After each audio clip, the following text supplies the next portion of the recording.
Question number 50 कहता है thyroid ग्रंथि में विकृति किसकी कमी के कारण होता है? तो याद है आयोडीन की कमी के कारण। तो बिल्कुल इजी क्वेश्चन, ठीक है। क्वेश्चन 51 कहता है इंसुलिन क्या है? आपसे पूछा है इंसुलिन क्या? तो याद है इसका राइट आंसर आपका डी है, ये प्रोटीन है। इंसुलिन एक तरह का क्या है? तो प्रोटीन है। और कमेंट सेक्शन से बताइए इंसुलिन का स्रावित जो है किस ग्रंथि से होता है, कमेंट्स में जरूर बताइएगा, ठीक है। चलिए ये रहा क्वेश्चन आपका 52 कहता है मांसपेशियों में दर्द के उपचार में उपयोग की जाने वाला विकिरण है, तो आपको बताना कौन होगा? तो याद इसका राइट आंसर आपका ये हो जाएगा इंफ्रारेड। क्या हो जाएगा? तो इंफ्रारेड, यानी मांसपेशियों जोड़ों में दर्द के उपचार में इंफ्रारेड विकिरण का प्रयोग होता है, याद रखिएगा, ठीक है।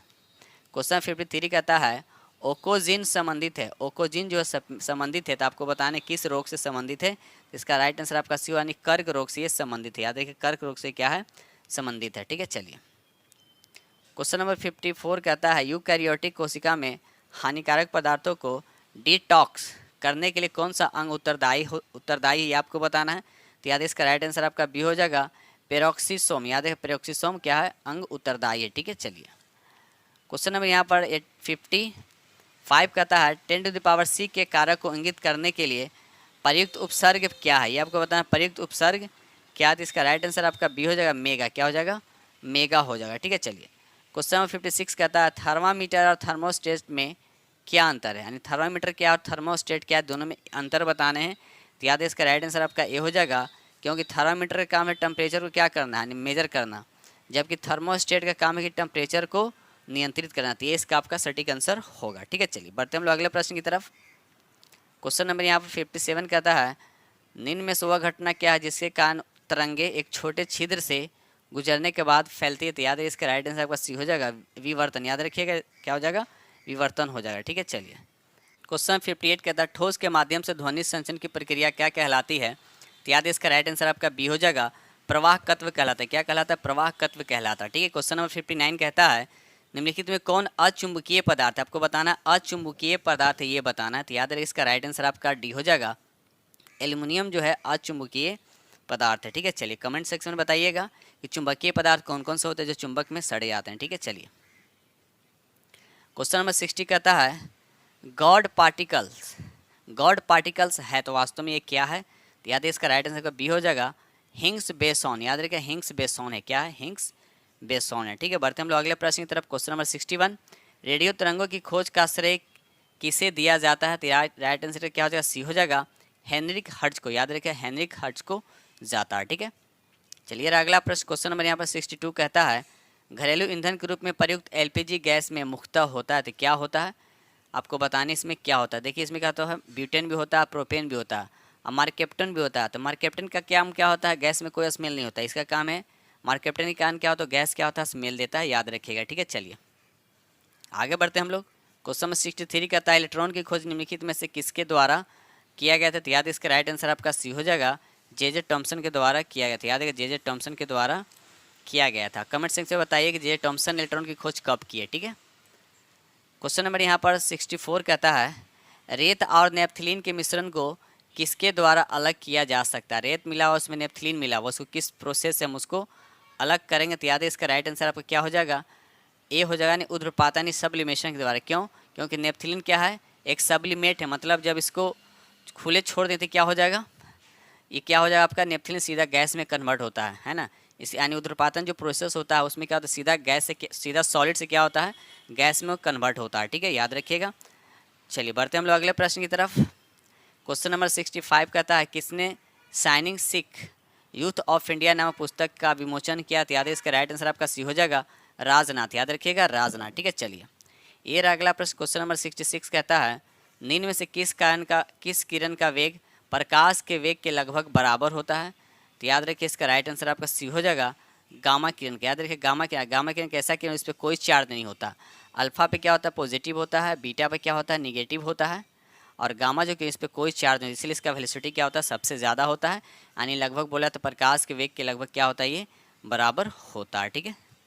चलिए अगला प्रश्न क्वेश्चन नंबर यहाँ पे 67 कहता है निम्नलिखित में कौन सी नाइट्रोजनी उर्वरक का उदाहरण है? तो याद रखिए इसका राइट आंसर आपको बताने हैं। इसका राइट आंसर कौन होगा? तो याद है इसका राइट आंसर आपका कैल्शियम साइनामाइड। याद रखिए कैल्शियम साइनामाइड, ठीक है। चलिए बढ़ते हम लोग अगले प्रश्न की तरफ। क्वेश्चन नंबर 68 नाइट्रिक अम्ल के उपयोग के संबंध में कौन सा कथन आपका सत्य, ये बताना है। तो सोडा एवं सिल्वर को शुद्ध करने में इसमें भी किया जाता है, डायनामाइट के निर्माण में भी किया जाता है और उर्वरक के निर्माण में भी किया जाता है। उपयुक्त में से आपका डी क्या हो जाएगा, राइट आंसर हो जाएगा।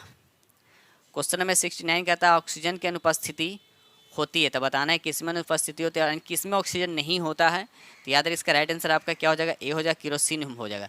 इसीलिए तो सोडियम और पोटासियम और लिथियम को किस में रखा जाता है, केरोसिन में रखा जाता है, याद रखिएगा। चलिए अगला प्रश्न क्वेश्चन नंबर 70 कहता है पेट्रोल में निम्न में से क्या मिलाने से इंजन के ऑक्टेन संख्या बढ़ाई जा सकती है, उसकी ऑक्टेन संख्या बढ़ाई जाती है। याद इसका राइट आंसर आपका क्या हो जाएगा, टेट्रा इथाइल, याद रखिएगा टेट्रा इथाइल, इसको बोलते हैं TEL भी बोला जाता है, याद रखिएगा। चलिए अगला प्रश्न क्वेश्चन नंबर 71 कहता है पंचायती राज व्यवस्था के अंतर्गत किसका निर्माण किया गया है। तो इसका राइट आंसर आपका डी हो जाएगा, यानी पंचायत समिति, जिला परिषद और ग्राम पंचायत सभी का, यानी ऑप्शन आपका डी क्या हो जाएगा, करेक्ट आंसर हो जाएगा। क्वेश्चन नंबर 70 कहता है राज्य के नीति निर्देशक तत्वों को भारतीय संविधान में शामिल किए जाने का उद्देश्य क्या है। तो इसका राइट आंसर आपका ए हो जाएगा, सामाजिक और आर्थिक प्रजातंत्र को स्थापित करना। ठीक है, चलिए बढ़ते हैं हम लोग अगले प्रश्न की तरफ। क्वेश्चन नंबर 73 कहता है यदि किसी वस्तु की मात्रा को बदल दिया जाए तो उसमें क्या परिवर्तन होगा। तो इसका राइट आंसर आपका डी हो जाए, घनत्व। याद रखिए घनत्व क्या होता है, द्रव्यमान बटे क्या होता है, आयतन होता है। ठीक है ना, जितना आयतन कम होगा उतना डेंसिटी क्या होगा, राइज होगा, ये याद रखिएगा। ठीक है, चलिए क्वेश्चन नंबर 74 कहता है भारतीय संविधान के किस अनुच्छेद में धन विधेयक की परिभाषित किया गया, ये आपको बताना है। तो याद राइट आंसर आपका क्या होगा, अनुच्छेद 110 होगा, याद रखिए अनुच्छेद 110 हो जाएगा। ठीक है, चलिए बढ़ते हैं हम लोग अगले प्रश्न की तरफ। क्वेश्चन नंबर 75 कहता है संसद के 2 सत्रों के बीच अधिकतम अंतराल हो सकता है कितना होना चाहिए। याद है अधिकतम अंतराल 6 महीने होना चाहिए। कितना होना चाहिए, 6 महीने से ज़्यादा नहीं होना चाहिए। ठीक है, चलिए क्वेश्चन नंबर 76 कहता है निम्नलिखित में से किसे संविधान सभा का संवैधानिक सलाहकार नियुक्त किया गया है। तो इसका राइट आंसर आपका ए हो जाएगा, BN राव को। याद रखिए BN राव को नियुक्त किया गया। अच्छा क्वेश्चन यहाँ पाता है जैसे डॉक्टर राजेंद्र प्रसाद जो है इसका ये अस्थायी अध्यक्ष कब बने थे, संविधान सभा का अस्थायी अध्यक्ष कब बने थे। याद रखिएगा 11 दिसंबर 1946 को। याद रखिए 11 दिसंबर 1946 को। ठीक है, चलिए क्वेश्चन में 77 कहता है संविधान सभा के किस अनुसूची में कर एवं शुल्क लगाने का प्रावधान है। तो याद है इसका राइट आंसर आपका सी हो जाएगा, 7वीं अनुसूची में। याद रखिए 7वीं अनुसूची में। ठीक है, चलिए क्वेश्चन नंबर 78 कहता है, आगे करते हैं थोड़ा सा ऊपर। हाँ, क्वेश्चन नंबर 78 कहता है कि 104 संविधान संशोधन के तहत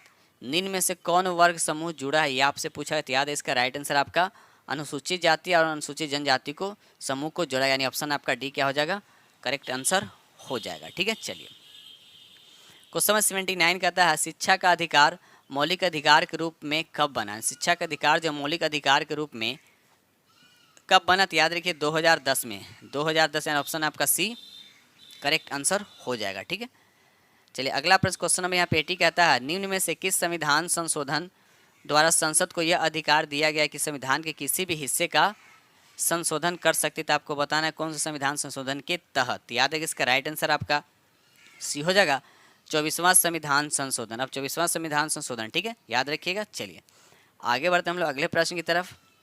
चलिए क्वेश्चन में यहाँ पे 81 का था भारत में पहली पंचवर्षीय योजना का आधार था। तो क्या था, तैयार राइट आंसर आपका ए हो जाएगा, हेरोल्ड डोमर मॉडल। ठीक है, आप प्रथम पंचवर्षीय योजना का समय तो याद रखिएगा 1951 से 56 तक, याद रखिएगा। चलिए आगे बढ़ते हम लोग अगले प्रश्न की तरफ। क्वेश्चन नंबर 82 बैंक दर का आशय, यानी बैंक दर से क्या आप समझते हैं। तो याद है इसका राइट आंसर आपका डी हो जाएगा, केंद्रीय बैंक द्वारा ली जाने वाली आधिकारिक ब्याज दर। याद रखिएगा। चलिए क्वेश्चन नंबर 83 कहता है अंतर्राष्ट्रीय कृषि विकास कोष की स्थापना किस वर्ष की गई। तो इसका राइट आंसर आपका ये हो जाएगा 1977 में। याद है 1977 में। क्वेश्चन नंबर यहाँ पर 84 कहता है केंद्रीय बजट 2023 में घोषित PM किसान योजना के लाभार्थी थे तो कौन थे। तो याद है इसका राइट आंसर आपका सी हो जाएगा, कारीगर। याद रखिएगा, कारीगर। ठीक है, चलिए ये अगला प्रश्न क्वेश्चन नंबर यहाँ पर 85 कहता है गरीबी में कमी और विकास सुविधा किस संस्था का एक प्रभाग है, ये आपको बताना है। तो याद है इसका राइट आंसर आपका ए हो जाएगा, अंतर्राष्ट्रीय मुद्रा कोष। याद रखिए अंतर्राष्ट्रीय मुद्रा कोष। ठीक है, चलिए आगे बढ़ते हम अगले प्रश्न की तरफ। क्वेश्चन नंबर 86 कहता है निम्नलिखित में से सबसे पहले पन बिजली शक्ति केंद्र भारत में कहाँ प्रारंभ हुआ था, कौन सा, तो पनबिजली की बात किया जाए तो याद रखिए इसका राइट आंसर आपका ये हो जाएगा शिव समुद्रम। याद रखिए शिव समुद्रम। अब शिव समुद्रम कहाँ है, तो याद रखिए कर्नाटक में है। कहाँ, तो ये कर्नाटक में है, याद रखिएगा। चलिए क्वेश्चन नंबर यहाँ पे 87 कहता है भारत में सर्वाधिक कोयला उत्पादक अग्रणी 3 राज्य निम्नलिखित में कौन से हैं। ठीक है, आपको ये बताएं 3 राज्य इसमें कोयला उत्पादन सबसे ज़्यादा करता है, तो आपको बताना है कौन सा इसका राइट आंसर क्या होगा। तो याद इसका राइट आंसर आपका ये हो जाएगा, पहला हो जाएगा छत्तीसगढ़, दूसरा हो जाएगा झारखंड, तीसरा हो जाएगा उड़ीसा। याद रखिएगा, सब आस ही पास में है ना, याद रखिएगा। तो छत्तीसगढ़, उसके बाद झारखंड, उसके बाद उड़ीसा, याद रखिएगा। चलिए आगे बढ़ते हैं हम लोग। क्वेश्चन नंबर 88 की तरफ कहता 88 कहता है निम्नलिखित में से कौन नवीकरणीय ऊर्जा स्रोत सर्वाधिक संभाव्यता वाला है। याद रखिए इसका राइट आंसर आपको बताना, तो याद इसका राइट आंसर आपका बी हो जाएगा सौर ऊर्जा। देखिए नवीकरणीय ऊर्जा क्या होता है, नवीकरणीय ऊर्जा क्या होता है, ये असीमित होता है, यानी असीमित संसाधन वाला ऊर्जा स्रोत क्या होता है, नवीकरणीय स्रोत होता है। जैसे हो गया सौर ऊर्जा और पवन ऊर्जा। अब एक होता है अनवीकरणीय स्रोत, मतलब एक सीमित होता है। सीमित का मतलब वो खत्म हो सकता है ना। जैसे इसके अंतर्गत क्या आ जाएगा, तो कोयला आ जाएगा, पेट्रोलियम आ जाएगा और गैस हो जाएगा। तो ये सब क्या खत्म हो सकता है, लेकिन नवीकरणीय ऊर्जा स्रोत है जैसे सौर ऊर्जा और पवन ऊर्जा, ये खत्म होने वाली बात नहीं, ये असीमित है। तो याद रखिएगा। चलिए बढ़ते हम लोग अगले प्रश्न की तरफ। क्वेश्चन नंबर यहाँ पर 89 कहता है निम्नलिखित में से भारत पाकिस्तान बगलिहार परियोजना किस नदी पर है। आपसे पूछ रहा है किस नदी पे है, तो याद रखिए इसका राइट आंसर आपका बी, ये चिनाब नदी पर। कहाँ पर है ये, चिनाब नदी पे है, याद रखिएगा। चलिए बढ़ते हम लोग अगले प्रश्न। क्वेश्चन नंबर 90 कहता है बेल पहाड़ी, तिलैया और मैथौन बांध निम्नलिखित में से किस नदी पर स्थित है। तो याद है इसका राइट आंसर आपका सी हो जाएगा, ये बराकर नदी पे, याद रखिए बराकर नदी पे स्थित है। ठीक है, याद रखिएगा। चलिए अगला प्रश्न, क्वेश्चन नंबर नेक्स्ट। क्वेश्चन में यहाँ पर 91 कहता है निम्नलिखित में से माही नदी पर कौन सी परियोजना स्थापित किया गया है। माही नदी की बात किया जा रहा है, तो इस पर कौन सी परियोजना स्थापित किया गया है। तो याद है इसका राइट आंसर आपका ये हो जाएगा वन करोरी बांध और कदाना बांध। याद रखिएगा वन करोरी बांध और कदाना बांध की बात यहाँ पे किया जा रहा है। ठीक है, चलिए बढ़ते हम लोग अगले प्रश्न की तरफ। चलिए क्वेश्चन नंबर यहाँ पे 92 कहता है भारत के कौन से 2 राज्य मयूराक्षी परियोजना लाभान्वित करती है। तो याद है इसका राइट आंसर आपका बी हो जाएगा पश्चिम बंगाल और झारखंड। याद रखिए पश्चिम बंगाल और झारखंड। ठीक है, चलिए बढ़ते हम लोग अगले प्रश्न की तरफ। चलिए रहा क्वेश्चन आपका 93 कहता है निम्नलिखित में कलपोंग जल विद्युत परियोजना कहाँ अवस्थित है। कलपोंग जो जल विद्युत परियोजना है ये कहाँ अवस्थित है। तो याद है इसका राइट आंसर आपका ये हो जाएगा अंडमान एंड निकोबार द्वीप समूह में स्थित है, याद रखिएगा। चलिए बढ़ते हम लोग अगले प्रश्न की तरफ। क्वेश्चन नंबर 94 कहता है मंगोलाइड प्रजाति भारत के निम्नलिखित में से किस हिस्से में पाए जाते हैं। तो इसका राइट आंसर आपका क्या हो जाता है, ये सिक्किम में भी पाया जाता है और असम में भी पाया जाता है। राइट आंसर क्या हो जाएगा आपका डी हो जाएगा। ठीक है, चलिए क्वेश्चन नंबर यहाँ पर 95 कहता है निम्नलिखित में से रेल परिवहन द्वारा मैत्री एक्सप्रेस किन 2 देशों के बीच चलाया गया है। मैत्री एक्सप्रेस याद रखिएगा इसका राइट आंसर आपका बी हो जाएगा भारत और बांग्लादेश। याद रखिएगा भारत और बांग्लादेश के बीच चलाया गया। ठीक है, भारत और बांग्लादेश के बीच जो सीमा रेखा साझा करता तो कितना है, तो 4096 किलोमीटर। याद रखिएगा 4096 किलोमीटर के आसपास। ठीक है, अगला प्रश्न क्वेश्चन में यहाँ पे 96 कहता है भारत में सूती वस्त्र की राजधानी के नाम से जाना जाता है। तो कौन जाना जाता है सूती वस्त्र के नाम से। तो याद इसका राइट आंसर आपका बी हो जाएगा मुंबई। याद रखिए मुंबई जो है ये भारत में सूती वस्त्र की राजधानी के नाम से जाना जाता है। ठीक है, चलिए क्वेश्चन में 97 कहता है भारत में पाए जाने वाली सदाबहार एवं पतझड़ वन कितने ऊंचाई के बीच पाई जाती है। तो याद रखिए इसका राइट आंसर आपका ये हो जाएगा 1500 से 2000 मीटर तक। याद है 1500 से 2000 मीटर तक। ठीक है, चलिए अगला प्रश्न नंबर यहाँ पे 98 कहता है गोदावरी नदी के किनारे बसे नगर निम्नलिखित में से कौन है। तो याद है इसका राइट आंसर आपका सी हो जाएगा नासिक, निजामाबाद और राजमुंदरी। याद रखिएगा। चलिए अब साथ साथ ये भी याद रखिएगा कि दक्षिण भारत की जो गोदावरी नदी की कुल लंबाई कितना, तो याद है 1465 किलोमीटर। याद रखिए 1465 किलोमीटर है, याद रखिएगा। चलिए बढ़ते हम लोग अगले प्रश्न की तरफ। क्वेश्चन में यहाँ पर 99 कहता है निम्नलिखित में से किस नदी को उड़ीसा का शोक कहते हैं। निम्नलिखित में से किस नदी को उड़ीसा का शोक कहा जाता है। तो याद है इसका राइट आंसर आपका डी हो, यानी महानदी को उड़ीसा का शोक नदी कहा जाता है। याद रखिए साथ साथ ये भी याद रखिएगा कि ये दक्षिण भारत का तीसरा सबसे बड़ा नदी है। पहला कौन है, तो याद है कि गोदावरी है। दक्षिण भारत की सबसे बड़ी नदी कौन है, गोदावरी है। उसके बाद कृष्णा है और उसके बाद महानदी तीसरे नंबर पर है, याद रखिएगा। पर्वत शिखर माउंट एवरेस्ट हिमालय के किस भाग में स्थित है। तो ये बताना आपको। तो इसका राइट आंसर आपका क्या हो जाएगा, याद है बृहद हिमालय में स्थित है।